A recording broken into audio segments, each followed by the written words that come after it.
Hello, everybody, and welcome to another session of Office Hours. My name is Adrian.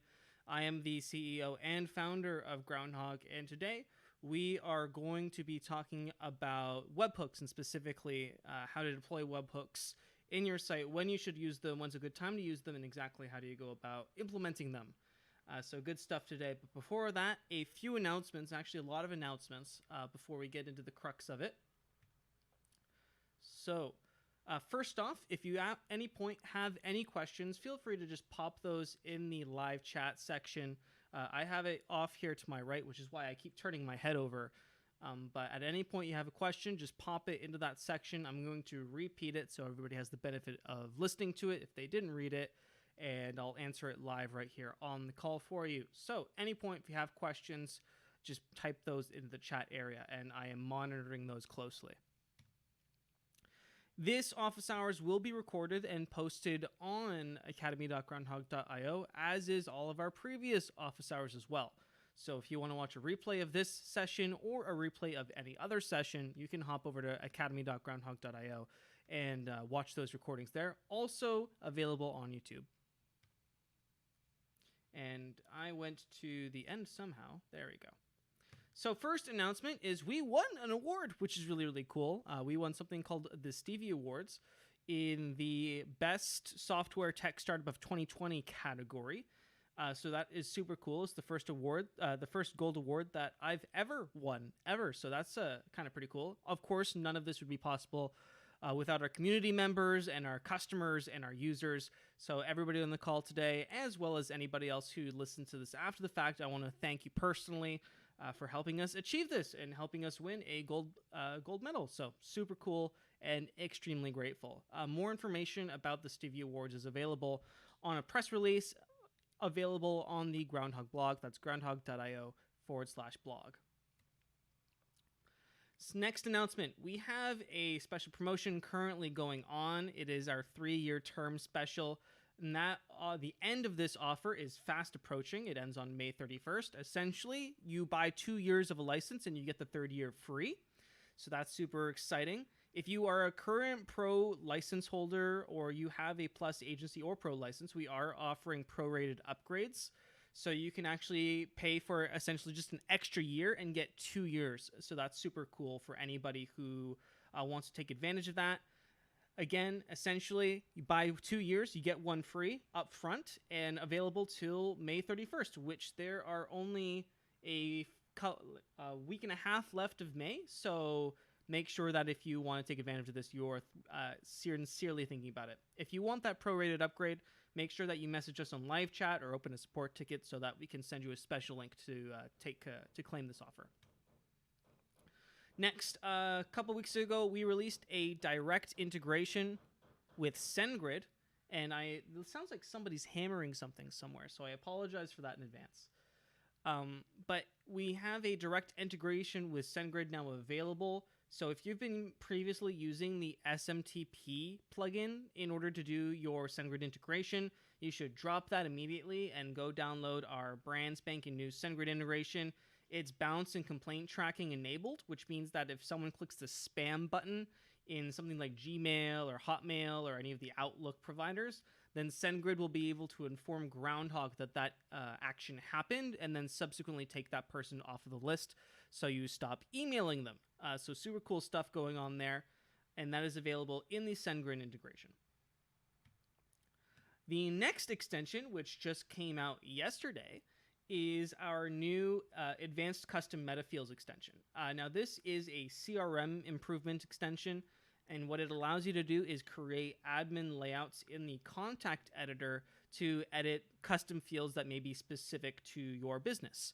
So let's say you are collecting quote information on a form on your website, you would be able to create a custom tab in the contact editor to and add all of the required quote fields to that tab so that you could easily find that information and then send that to you in, let's say, an admin notification or something. So this is really cool. Go check this out, and it's available as part of the basic plan and any of the other plans above that as well. It's also available for individual purchase $39 a year, I believe. So super affordable and very super handy And we are very, very, very excited for this one. It's been a highly requested feature to make the admin editing of contacts custom fields a little bit easier, and this is exactly what's going to help you do that. And we can jump into a demo of this a little bit later as well. So let's talk about the main topic of this office hour session, and that's webhooks, and specifically how to deploy webhooks, and I call them tools for advanced integration. There are two kinds of webhook tools within Groundhogg, and there's two kinds of webhooks that satisfy each of those. So the first one is outgoing webhooks, and with the action for this, or the tool for this in Groundhogg, is called the webhook action. It's within the funnel builder, and essentially what it does is it allows the transition of information from Groundhogg to an external third-party service, like Zapier, maybe a chat service, or something else, maybe another Groundhogg installation on another site somewhere. We actually have an entire article on our help documentation site about how to connect Groundhogg together using webhooks, and I'll dive into that in a little bit. But outgoing webhooks, essentially just the transition of information from Groundhogg to an external third-party service. And the icon in the Actions tab looks just like that. It's a little HTTP arrow, and it's called webhooks. So that's the first kind of webhook tool. The second one is for incoming webhooks, and it's called the Webhook LIstener Benchmark. And this is when external third-party services send information to Groundhogg, so the other way around. Instead of Groundhogg sending out the information, it is the other service sending information to Groundhogg. And this happens with stuff like Zapier, chat services, calendar services, other plugins, maybe again, another Groundhogg, lots of scenarios where another outside service might want to send information to Groundhogg. And what we're going to do is we are going to play around a little bit with these tools and show you some examples of use cases and when you want to use them. So I am going to exit out of here momentarily and open up my site.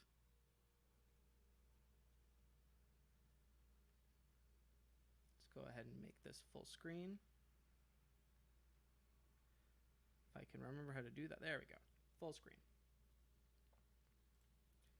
So for the purposes of simplicity, I'm going to create a new start from scratch funnel. Alrighty.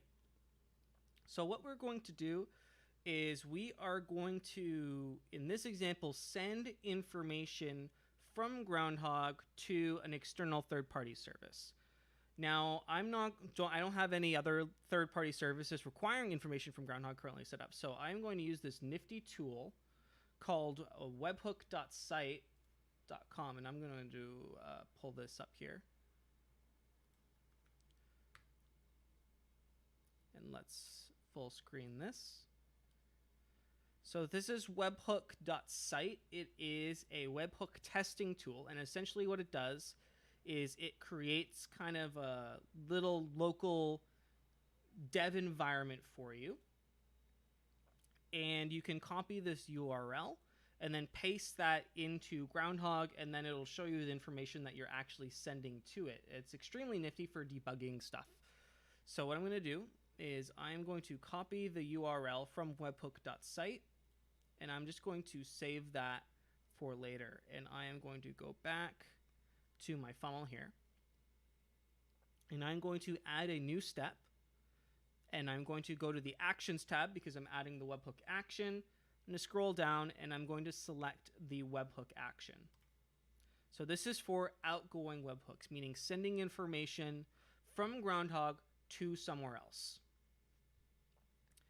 And I am going to select post. You typically don't want to mess with the settings too much up at the top here. So for example, the method, there are different kinds of HTTP status methods, and this is getting a little bit in the weeds on the issue. Most of the time, you're just going to want to leave it as a post request, and you're not going to need to do any of this other stuff unless you're a developer and you really know what you're doing. So just leave it as post. I'm going to paste my webhook URL. So this is the URL that I got from my third-party service. In this case, just webhook.site, because that's the service that I'm using to test this.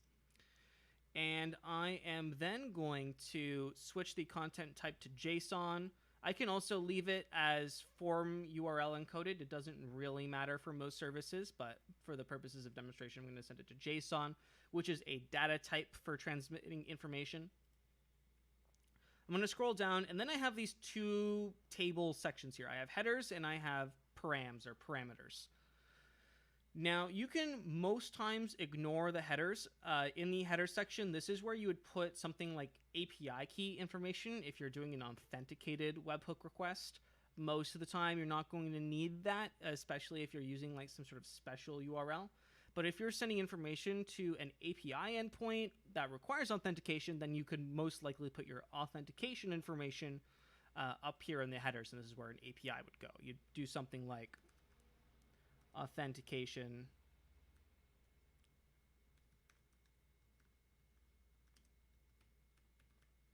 something like that, and that would allow you to authenticate the API. Their API docs will usually specify what you have to put up here in the headers, if anything.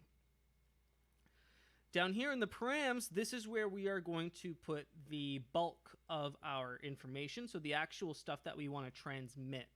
So stuff like contact details. And I'm going to put first name, last name, and this is going to be a really simple request, and email. So just the basic contact details, nothing super fancy schmancy. The nice thing about the webhooks and our webhook tool specifically is that we can just merge in contact details using regular replacement codes. And we have a nifty replacements little bar up here. This little button says replacements. I can just go ahead and click on that at any time. And it's going to show me a whole list of the replacements codes that I have access to. And I can just double click on any of those to insert it directly into the text box, which is super cool.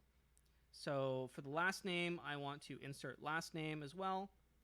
And then email. Boom, boom, boom. I now have my request built and ready for testing. So to test it, I'm going to quickly save it. And then when I hover over the target URL text box, there's a little button that appears, says send test. Super simple. I can just click the send test button, and then there'll be a little pop-up that says success or failed if something went wrong for whatever reason. So, okay, that means my test was sent. Let's tab over to our our webhook receiver or whatever endpoint that we have set up, and it's on webhook.site, remember, and let's have a look at the stuff that we actually sent.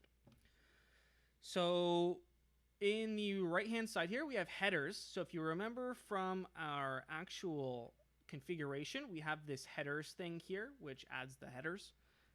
In the setup in the data here, we can see that we have the authentication and then the bare API key information. So we can see that the headers was in fact sent as a header, and this would be used for authentication again. Your API endpoint will specify if that's required or not. And then down here, we see the actual content that was transmitted. So if I click Format JSON here, because we sent our request in JSON, we can see all of the information that was sent. So we have first, last, and email. My contact record is apparently missing some information, so it's just sent the actual tags themselves. But we have email, and there we go. That's basically as easy as it is to configure a webhook and send information. We can also do it the other way. Let's go back to our webhook here, and we are going to submit this information as a form. And I actually want to show some information. So let's add some defaults here. So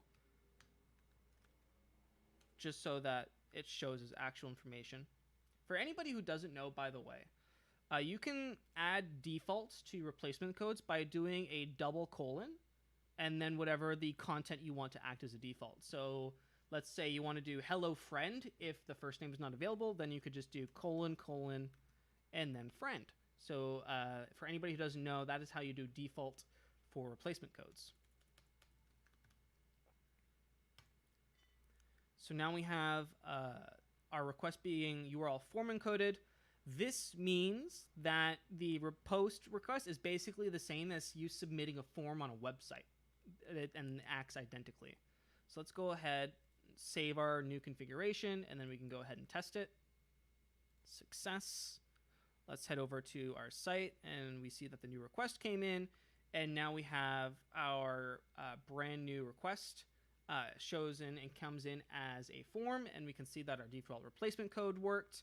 We can see Adrian and Toby as the content sent.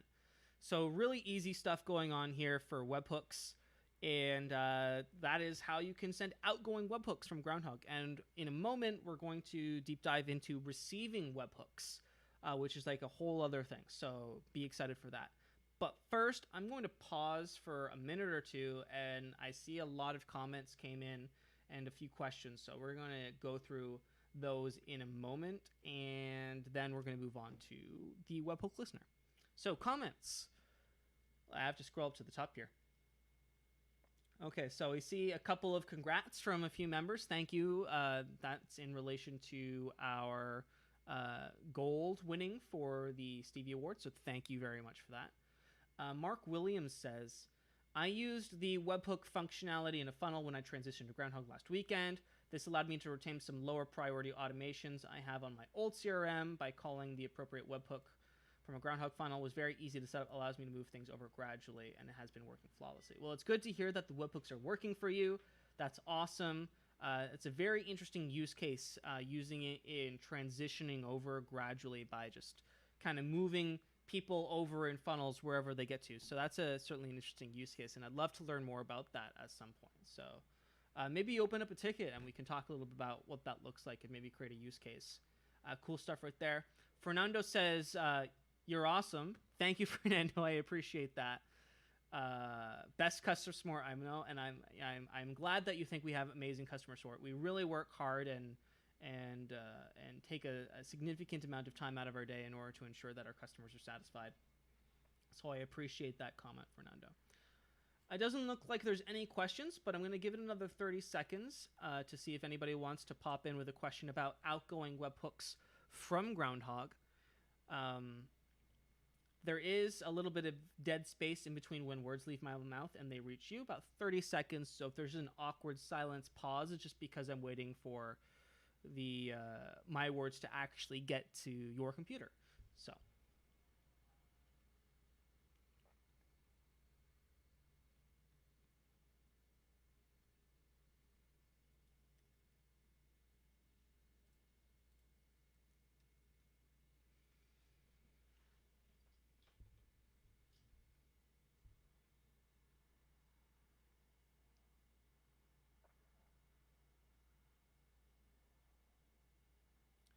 okay, so it doesn't look like we have any takers for more questions, which means one of two things. Either this is way over everybody's heads, or I'm just really good at explaining it, and I really hope it's the latter.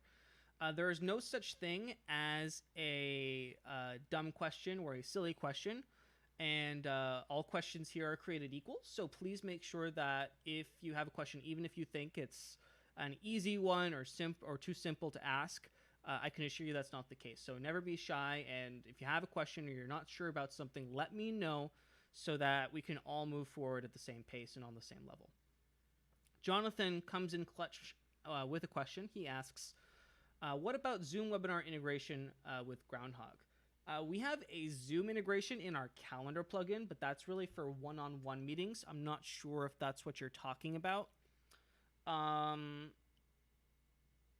So I'm not, we don't have any specific Zoom webinar integration at the moment. This is certainly something we can look into. And what I'm going to do is I'm going to link a feature request form that if you have a feature request, what you can do is you can just pop that in this form, explain your use case, why it would be useful, and that will help us diagnose the best way to go about implementing it. If we find that it's something that we should implement in the near future. So, Jonathan, if you wouldn't mind just going ahead and do that. I'm not sure if Zoom supports webhooks, which might be a plausible use case for this. So let me quickly do a Google and find out.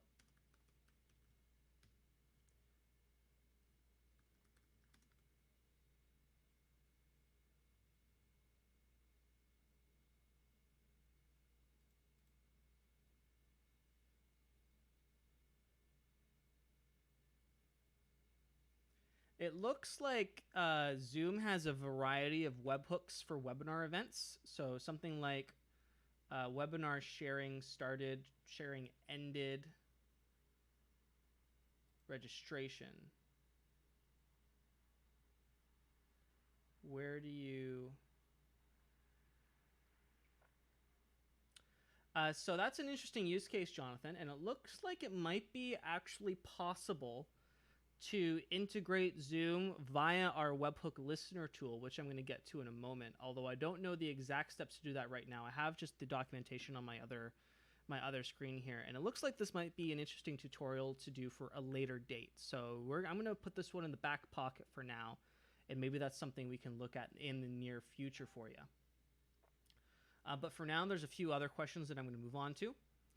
And Louis Gomez asks, is it possible to manage list of mailings to subscribe and unsubscribe? The answer is yes, and I'm going to get to that a little bit later because we're kind of on the topic of webhooks at the moment.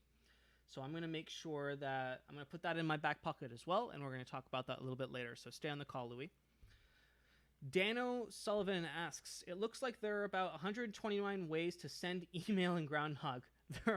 There's a few. Yeah, for sure. For a complete email ninny like me, what is the easiest method? There's one that I prefer, and then there's one that's easy. So again, like Louis, I'm going to put that in the back pocket. Stay tuned to the end of the session, and I'm going to get to your question and answer it. We're just on the topic of webhooks right now. So if there are any webhook related specific questions, now is definitely the time. Mark Williams asks, in the new reporting page, plans to make the numbers clickable to drill down. Example, engaged customers would like to click on that. That sounds like a feature request. So, Mark, I'm going to refer you to the feature request form for that as well. Louis asks, okay, so there's a lot of stuff here not related to webhooks. So what I'm going to do is I'm going to plow forward on the whole webhooks front.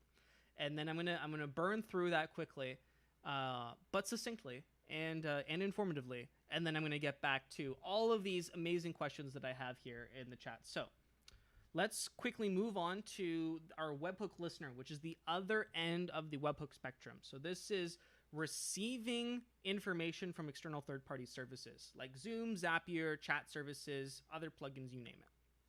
The way that we do this is we add a new benchmark.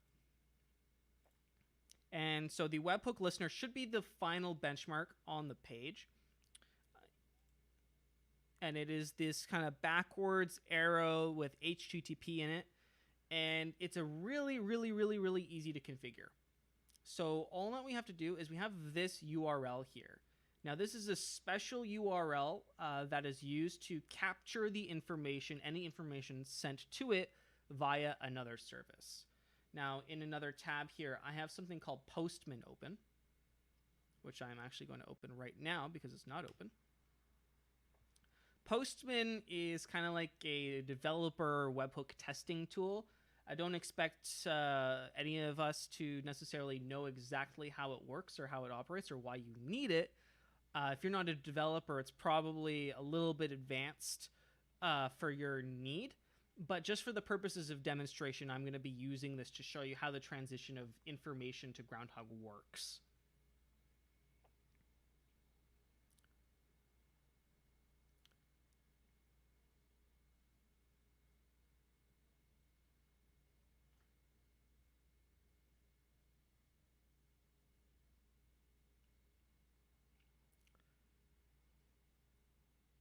Any day now, it should load.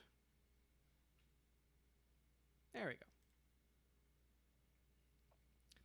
go. Okay, so this might look a little bit daunting, but all I'm going to be doing is creating a request with some information to our webhook URL.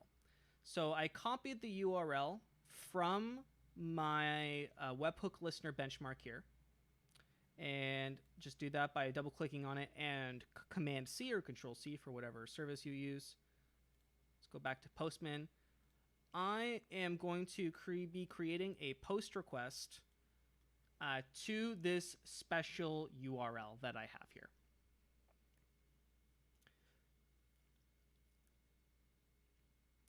Next, what I'm going to be doing is I'm going to be defining the actual information that I want to send to Groundhogg. So Groundhogg is able to take information from the request, no matter where it's actually sent from, parse it, and allow you to map its contents to specific contact fields in a contact record so that you can use that information and add them to the database and do all of other sorts of stuff. So I'm going to be doing that using JSON.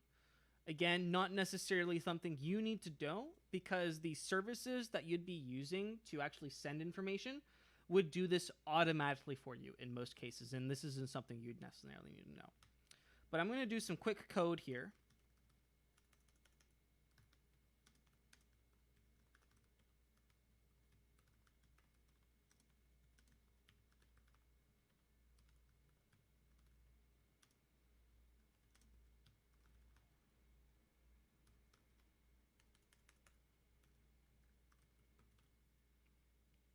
Okay, so essentially what I've done is I've just built a request with my first name, my last name, and an example email address that I want to use. And that's spelled incorrectly. Let's make sure that Gmail is spelled correctly for any reason.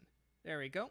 So I've built this request, and what it's going to do, it's going to send a post, kind of like how you'd submit a form, and it's going to send it to my special URL, and it's going to send that information to this specific Webhook Listener Benchmark.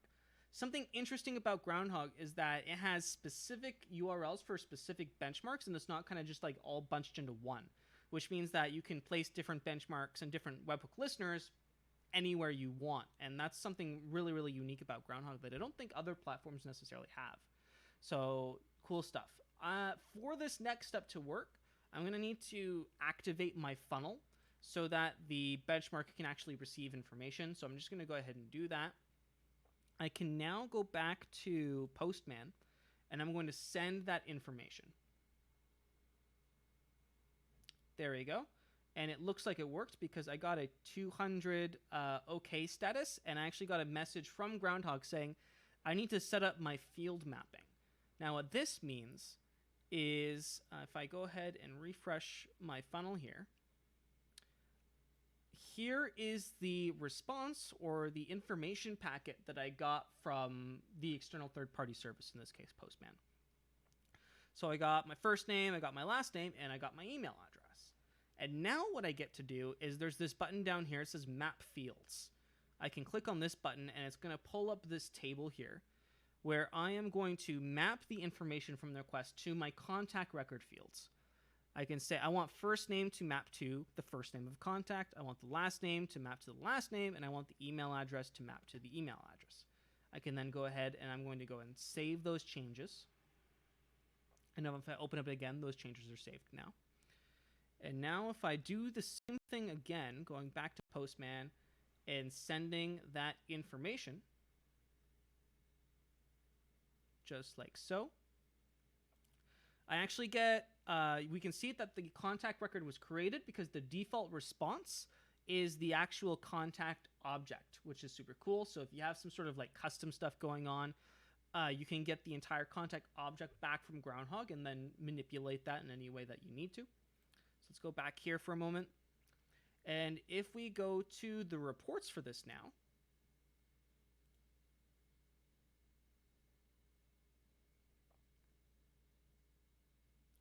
scroll down, we can see that our contact was added to the funnel, created and added in the database. So super cool stuff going on for Webhook Listener. So this allows the transition of information from any external third-party service that supports outgoing webhooks to send that information to Groundhogg and drop them in a funnel wherever you specifically need them to. So super cool stuff. And another cool thing is that funnels don't necessarily need to start a funnel. So in our Groundhogg Academy site, we actually have webhooks going out from Groundhogg Academy to our main marketing site, which is groundhogg.io. And we have webhook listeners further down in the funnel because the contact will already be in the funnel somewhere. If they are also on the marketing site, since Groundhogg associates people based on email addresses, because email addresses are unique in our system, then that means that we can use the Webhook Listener anywhere in any funnel, and as long as the email address correlates, if they're already in the funnel, they'll be moved to that specific stage of the funnel as well. So again, super intuitive, super cool, and extremely useful. If you are... Do I have a fourth tab? All right, let's add a new tab here. How do you add a new tab with shortcuts? I don't know.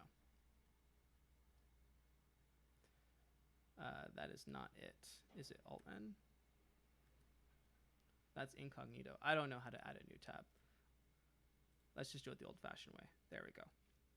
So if you go to help.groundhog.io, we have a advanced tutorial under the tutorials menu item on how to connect Groundhog on 2 different sites. And this is a deep dive into the world of Webhook and Webhook listeners.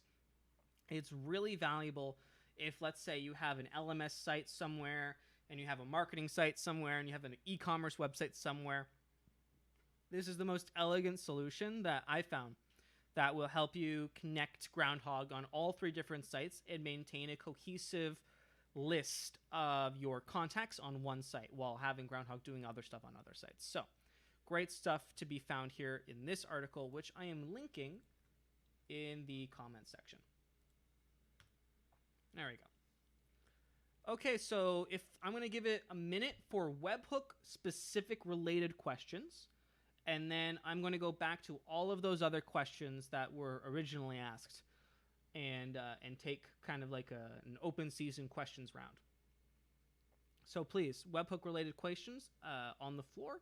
And if there's none, we're going to move on to open season.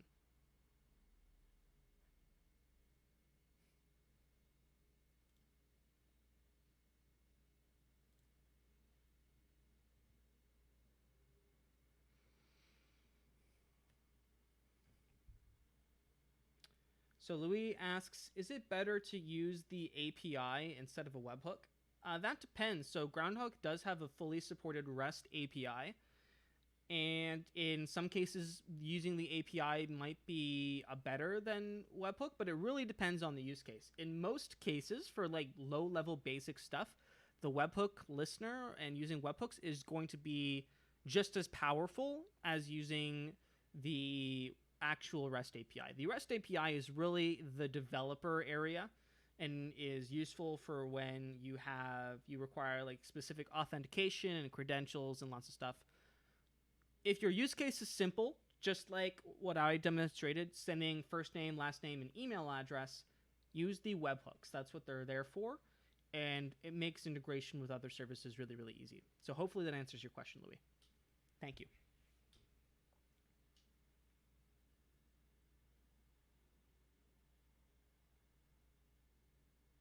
Okay, let's move it on to open season questions. All questions are now on the floor. So I'm going to scroll up and go through the backlog that came in a little bit earlier.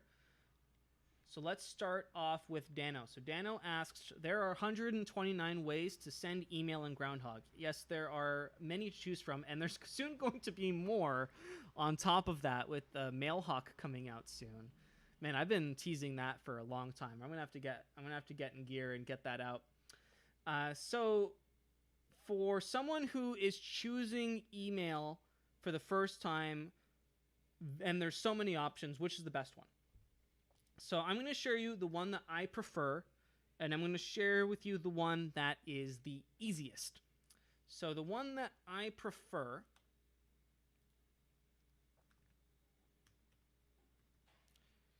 is our AWS integration. I think AWS has the highest level of functionality. It's the most scalable, and it offers the best bounce, complaint, spam management. It is the most difficult to set up, and is not for the faint of heart, but it's the best one. So it's kind of like that trade-off. You trade off simplicity for functionality. And it's the one that we use on all of our production assets. So I am very happy with it. And I think anybody who chooses to use AWS will also be very happy with it. It costs 10 cents per 1,000 email, which I think is ridiculously great pricing. And you can send up, so depending on your account level, because there are limits on specific account levels. For example, when you start out with AWS, you have like 14 emails per second and up to 50,000 emails per day. You can get that up to like 50 per second and 100,000 a day, and then all the way up to like 1.5 million a day and like 100 and 350 per second. And Groundhogg has a email queue system that's specific to the AWS integration. We want to roll it out for the other ones, but for now it's specific to the AWS integration that will actually support the sending of emails like super fast, like up to like 50 a second in some cases. So if you're doing like huge bulk email, like you're sending like a broadcast to like 500,000 people, then AWS is really the only option that I would recommend. We do not send 100,000 emails. We send like maybe 1,000 at a time. So for us, it's like super easy, super efficient, and super cost effective. So this would be my number one choice just for me. I'm a developer, so I can handle it. The easiest solution would probably be our brand new SendGrid integration. So if I go over to SendGrid, and I'm gonna qualify easy with being the least amount of support required. So the least we haven't received a question about SendGrid yet, which should be good, and the documentation on SendGrid is pretty good as well. So based on customer experience, then I would probably say SendGrid is the next easiest. It has spam and bounce detection enabled, like the AWS integration, so that's good. It's just not as advanced, and it doesn't have its own blacklist feature like the AWS one does. But for customer satisfaction and ease of implementation, probably SendGrid. The next one, the only other provider that we actually have is the SMTP extension, which is for like any provider. And we're also working on an Elastic email integration as well for anybody who uses Elastic email. But really SendGrid and AWS. So SendGrid being the easiest, AWS being the best would be my two takes on it, Dino. So hopefully that provides you with a little bit of direction and that answers your question. Mark Williams asks, in the new reporting page, by the way, if nobody has seen the new reporting page, it's pretty freaking sweet. So let's go open it up.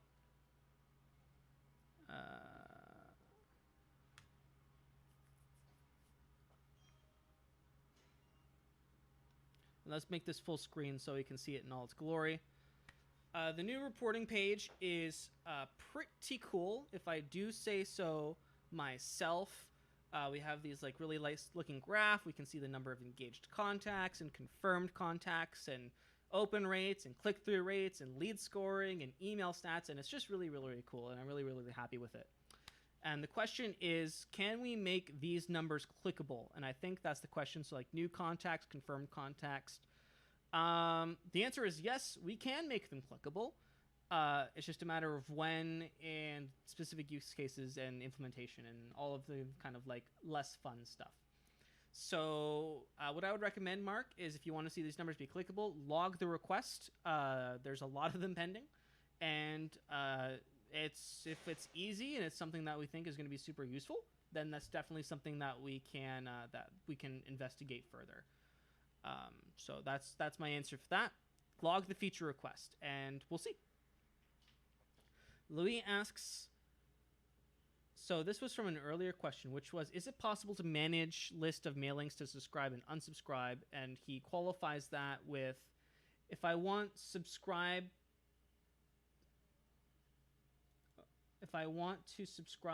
to the home stuff and auto stuff also, but decided to unsubscribe. Okay, so I think what you're asking is it possible to unsubscribe from some stuff but not unsubscribe globally? And you can correct me if I'm incorrect in that assumption. But we do have a extension which is included in the basic plan called Advanced Email Preferences. And where is it? It's this one here. So it's called Advanced Email Preferences.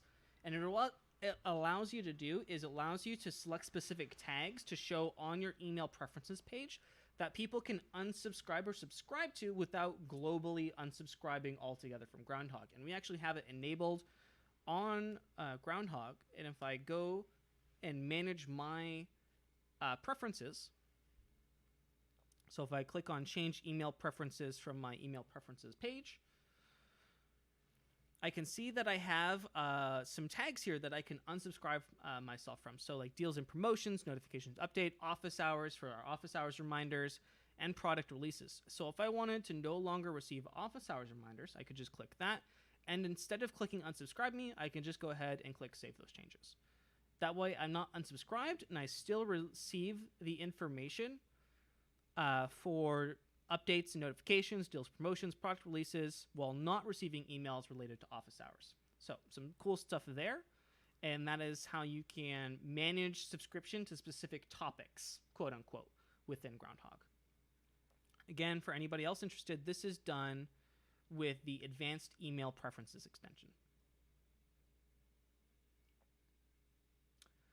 Mark asks, can you briefly explain how changes to active funnels are implemented? I'm particularly interested in an example where I have a delay of 10 days and I reduce that to 1 day. What happens to context on that step when it's changed? So the 1 day will only apply to new contacts. Once the person has reached a delay timer, whatever the configured time for that timer is at the moment they got there is the one that's going to be honored until they move on to the next step. So if they got there and the delay timer was a week, then they're going to be waiting a 1 week, that 1 week delay, even if you change it later to just 1 day. This is because at the time that they reach that delay timer, the event is already added to the event queue with a date off into the future. And if you change it to 1 day, the event queue doesn't know what the time correlation or the difference is between the day that you changed it, the day that they actually started the step, et cetera, et cetera. So it's going to honor that whole week, that 7-week period, and any new contacts that reach that funnel before you or after you change that step will honor the new 1 day time period. So that's how that works. So if you make that change, it's not retroactive, but it will be active for anybody who's in the funnel before that step. So that's a note. So that's something to actually mention. So steps are always processed during what we call runtime, which means that if someone is earlier in a funnel and you change something later on in the funnel, once they get to that point, those new changes will take effect. Just because they entered the funnel earlier doesn't mean that they're going to follow all of the settings that were there at the beginning of the funnel.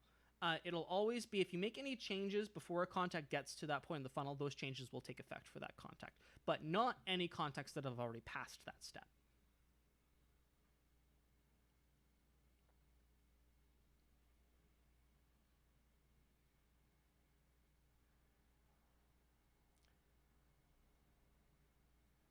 Sasha Leem says, did you know that MailPoet provides their free sending service with their free tier for any WP emails, regardless of the number of their subscribers?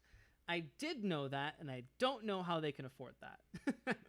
That's cool if they can provide that service. That's certainly not something that we can do at this time and point. We are working on creating a Groundhog-friendly email service called Mailhawk, and I can show you kind of like what that's going to look like very soon.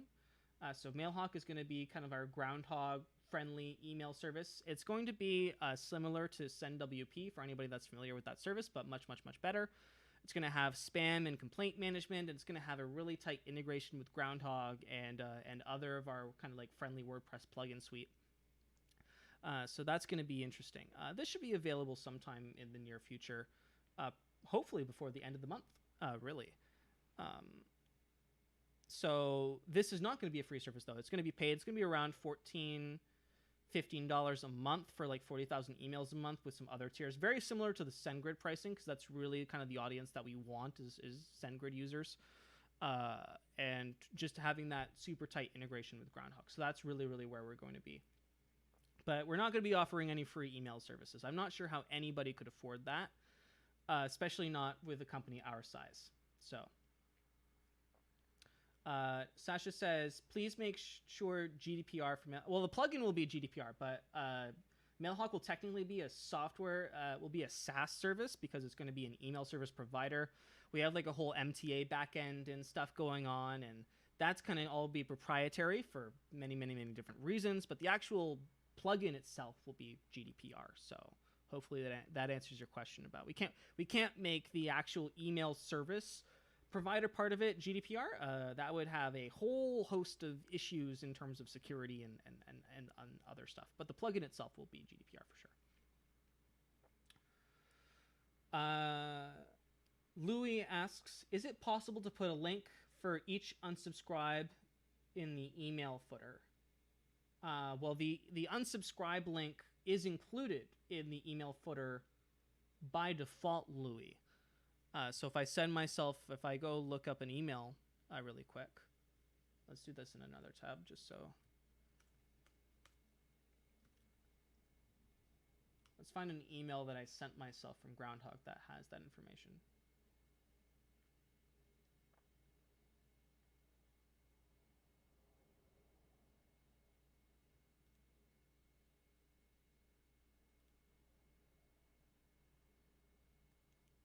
Here we go. So, Louis, if you send an email from Groundhogg, every single email will have the following information in the email footer. It'll say copyright, your business name, just automatically, so you don't have to do that by yourself. It'll insert your business address because most countries now require that you identify your place of business, your phone number, privacy policy, terms and conditions, and link to change your email preferences or just unsubscribe. It will also offer one-click unsubscribe for supported platforms as well. This is known to greatly improve email deliverability if you offer this. Louis says he means for each preference, not global. So if I click unsubscribe here, it doesn't unsubscribe me globally. It will take me to the actual email preferences page where I can choose these options. So that's what the unsubscribe link does. It does not automatically unsubscribe. They still have to confirm that they want to unsubscribe by clicking this step. Global automatic unsubscribe happens if they click this link up here, which is only supported in Gmail and I think Outlook or Yahoo, one of those two. So hopefully that answers your question, Louis.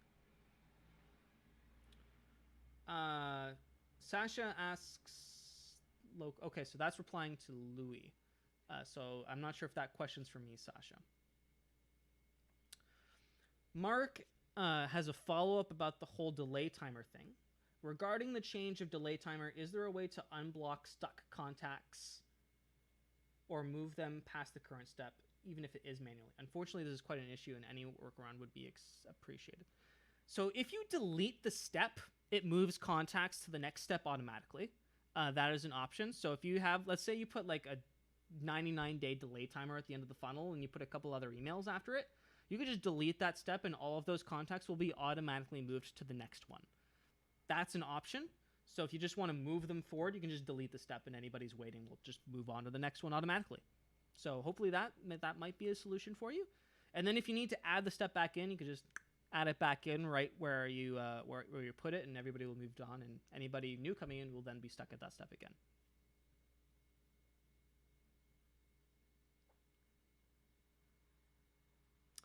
Sasha says the question was for me, and the question was, are the links localized? And I don't know what that means, Sasha. So you're going to have to elaborate on the whole localized thing. If you could do that for me, that would be great. We are going to have to wrap it up shortly, so last few questions.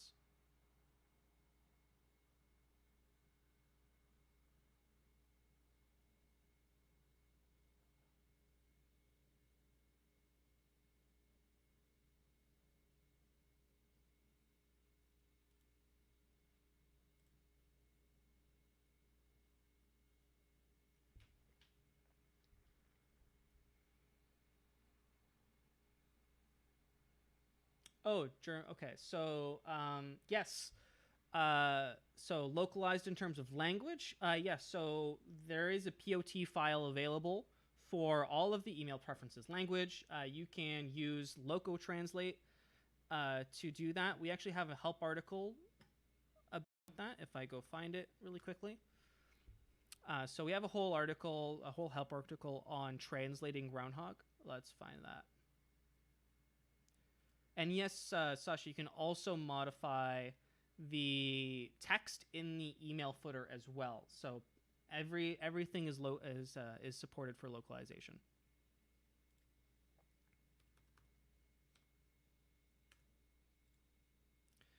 And you can find out how to do that here.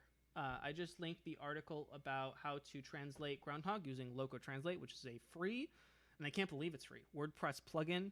Absolutely brilliant stuff. And you can go ahead and start translating any text that's front-facing, like the email preferences and the email footer stuff. So hopefully that helps you, Sasha. We are approaching the end of the hour. And I do have another call to get on, so I'm going to start wrapping this up. I want to thank everybody for their participation, and there has been a lot of it on this session, and that's super awesome. I love to see participation. If you need further help beyond what I was able to provide during this office hours, you have a few options. Go to academy.groundhog.io. All of our previous office hours are listed there, as well as so will this office hours, so you can watch new ones there as well. They're also posted to our YouTube channel. If you need implementation help, if you're not the kind of person who just wants to do it themselves and figure it out, and you just want to hire somebody, then we have people you can hire. You can go to our certified partner directory and find a Groundhog expert. I'm actually getting on a call with our Groundhog experts right after the end of this call, and sharing with them all of the knowledge that we learned on this call, and helping them to improve their craft. So if you are the kind of person that just wants to have it done for you, we have certified partners willing to help you, over 30 of them all around the world. If you have someone that may benefit from Groundhog, or you know a colleague that is in dire need of marketing automation and sales strategy, then you can earn a commission for anything that they purchase. You can go to groundhog.io/affiliate area/registration and earn 10% on any commissions that you sell, or any referrals that sign up for Groundhog. So super awesome stuff there. If you're not following us, you should be. Lots of ways to do that. You should first of all like our Facebook page, Groundhog WP on Facebook. You should be following us on Twitter, and that's /Groundhog WP on Twitter. And you should absolutely be subscribing to us on YouTube if you are not currently. If you have yet to leave a review, reviews are extremely helpful. They help us get more customers, which means more money, which means more developers, which means more features that you want and love faster. And there's a lot of features that you want and love faster. So reviews really do help. You can leave a review, /plugins/groundhog, and leave a review. We have 51 5-star reviews and only like 1 2-star review from someone who's never used our product. So we're doing really, really good, which is really awesome. Let's see if we can get that number up to 60. And I would just be forever grateful. If you have more questions, you should absolutely continue to comment on the actual stream. We would continue to monitor these comments and provide links to anybody that we think we can help. Beyond that, the Facebook group is there to support you and provide you with a place to ask questions. So please continue to post in the Facebook user group. You can message us on our live chat on the Groundhog website or via our Facebook page. It's actually the same chat. And you can message us at Groundhog WP on Twitter or email info@groundhog.io for assistance. Thanks. I hope everybody learned something during the session. I hope that everybody will continue to plow forward and make sure that they overcome their roadblocks. I look forward to seeing everybody on next Tuesday's session, 10 a.m. Eastern Standard Time. I'll see everybody then. Until then, thank you, and everybody have a wonderful day.